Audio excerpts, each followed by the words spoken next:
rekayasa lalu lintas. Catat traveler, waktu istirahat di rest area cuma 30 menit ya. Rest area menjadi tempat istirahat ideal bagi pemudik. Di tengah pandemi ini ada aturan baru terkait istirahat di rest area. PT Jasa Marga Persero Tbk mengungkapkan, masyarakat yang mudik hanya boleh berada di tempat peristirahatan atau rest area maksimal 30 menit.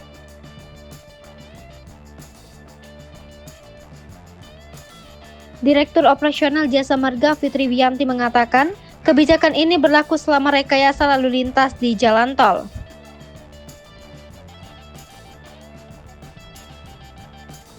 Manajemen Sambung Fitri telah meminta kepada penjual di rest area untuk menyediakan makanan yang mudah dibawa oleh pemudik. Fitri menjelaskan kebijakan tersebut diambil atas dasar proyeksi pergerakan kendaraan pada Lebaran tahun ini. Menurutnya, kendaraan yang akan keluar melalui jalan tol dan Jabodetabek akan naik 26,03% dibandingkan 2019.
Hai pemirsa Sri Popo TV, jangan lupa komen, like, dan subscribe, serta tonton terus berita-berita terupdate